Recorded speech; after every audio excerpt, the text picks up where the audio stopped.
Well, good morning, friends. Good to be with you this morning. So my name is Lisi Schröttner. If I haven't met you yet, there are a few newer faces here, and it's good to be with you this morning. So our Advent journey this morning, as we have heard several times, takes us to a land far, far away, to a prophet who's known for some far, far out visions. We've already met Ezekiel a few times, and we've heard the story of the Valley of Dry Bones, and thanks, Margaret, for reading it in its entirety. So here in this moment, I just present a few of my own reflections on this story, as well as a story from our own congregation. So the prophetic book of Ezekiel is packed, again, with wild and evocative messages that God gave to this prophet. Ezekiel is a storyteller. Throughout the book, all 40-some chapters, we have these blurred lines between dreams and reality. And it's almost like this book is a giant metaphor, and scholars think that is the way it should be read. This book requires careful examination so as to not be misinterpreted, which has happened, but it's also a book that gives wings to our imagination, and we, audiences both past and present, are invited to enter into the mysterious workings of God. So talk about stories of amazement. These for sure are. So the book of Ezekiel spans many years, and significantly, it takes place in the midst of one of the greatest tragedies of the Hebrew people, the destruction of their temple and the exile to Babylon, where the prophet himself resides. And I want to pause here, just as we talk about context and setting. Ezekiel is in Babylon, away from his homeland in Judah. From the beginning of the book to the end, Ezekiel shares his visions in exile. Even in the prophecies at the end of the book, which are all about restoration and they're a message of hope, Ezekiel still has not made it home. So here in chapter 37, when Ezekiel has a vision in the Valley of Dry Bones, there's an added layer of desolation here, knowing that this valley too is far from home.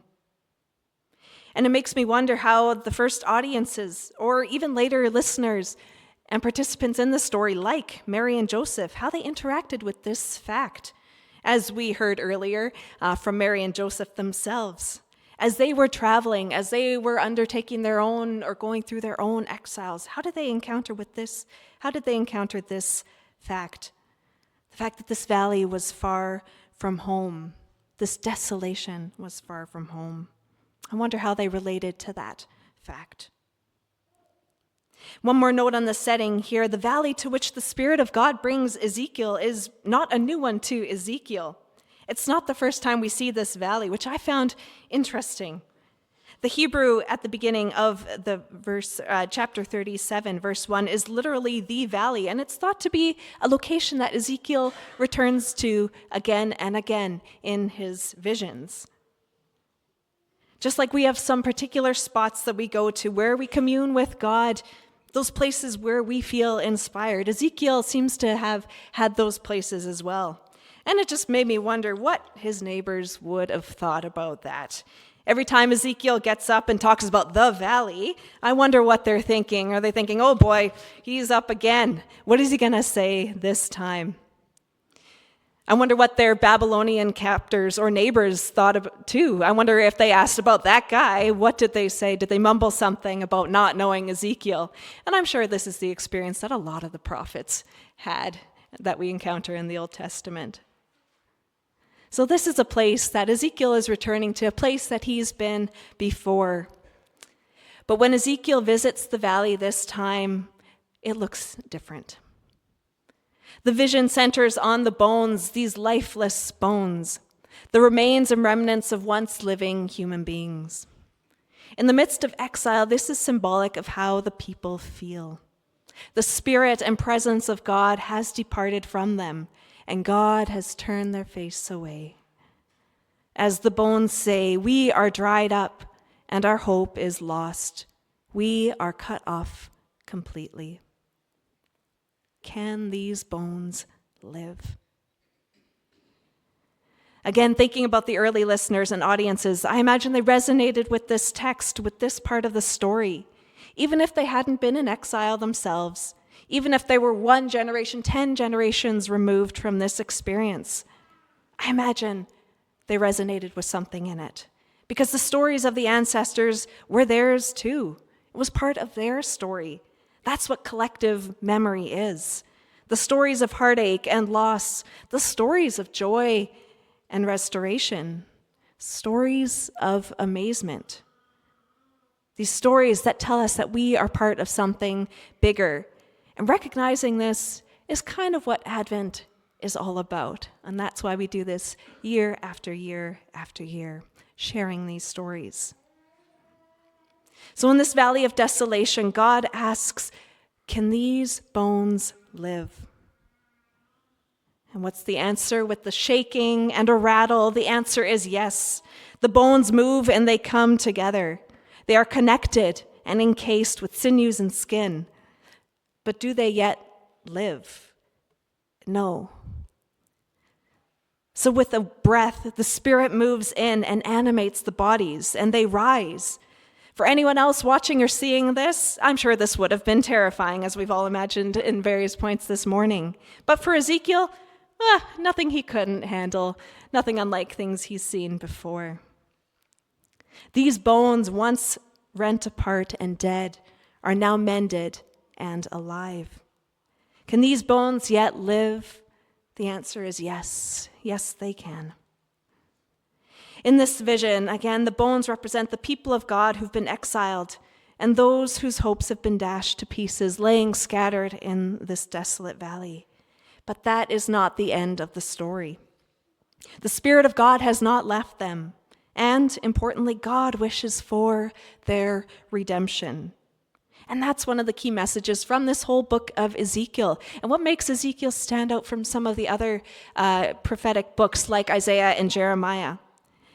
This message that God wishes and wants their redemption. And that's the key thing that they hope to express to us. There is hope for redemption, for peace and wholeness. The vision of dry bones coming back to life represents a journey. It's a wide-angle view of where they've been and where they're going. And that's the nature of prophecy in the Old Testament, showing the world as it was, as it is, and how it can be. So on this journey, with the Spirit's help, they are empowered and energized. God is doing a new thing. Do we not perceive it? As God says in Isaiah 43. So these biblical themes and metaphors that we're thinking about today, the dry bones, exile, and restoration, invite us to think about our own journeys in relation to these ancient ones. So this Advent season, we ask, what is the invitation for us here? And I invite you, as I just put these questions up, think of your own journey, your own soul, what's going on in here, your own relationships, those you interact with, the systems we are all part of in the world. And we ask these questions: what is broken and how can it be mended? What is divided and how can it be unified? Where are those lifeless places that we need new breath and an energizing or empowering from the Spirit? What are the places? Where do we need peace and wholeness? Again, we're invited to think about our own journeys, our own life experiences. Now, you may not be prone to visions or revelations and may be thinking of the supernatural and this mystery of God is not how you experience life, how you experience faith. Maybe you've never found yourself in an exile, metaphorical or not, and thanks be to God for that, but something within or around you feels lifeless or broken or divided. Are you weary and longing for a day when God shows up with a noise and a rattling, bringing down those unjust systems and dividing walls? Do you long for peace to fill your soul and to fill the earth? I love this part of the prayer that we prayed at the beginning. God, in our desert, you are our peace in all places. So if the answer to those questions is yes, do we long for those things, for that peace? Well, you're in good company here. We all have these longings, whether or not we can name them, whether or not we have language to describe them. And all of that is welcome here. And the season of Advent is a great time to examine these parts of our story as individuals and as a collective, as a community. So today, and through the rest of Advent, may you receive that invitation, and may you have the courage to share these parts of your story here. You will find someone to listen here. And may we be that community for one another, and may we together collectively breathe new life into one another and into our stories as we move through Advent and into the rest of the year. God of visions, God of loud experiences, God of quiet experiences. Thank you for being present with us. Thank you for breathing life into us when we need it. In those moments when we don't have the words, when we don't have the breath to continue on, may we look to our community to give us that strength and hope. And God, I'm so encouraged and have been truly blessed by Wildwood and all the gifts that are shared freely amongst the people here. May we be that community. May we be those people who bring life to one another and to the world around us. God, breathe into us your breath of life. Energize us, embolden us, encourage us by your Spirit. Amen.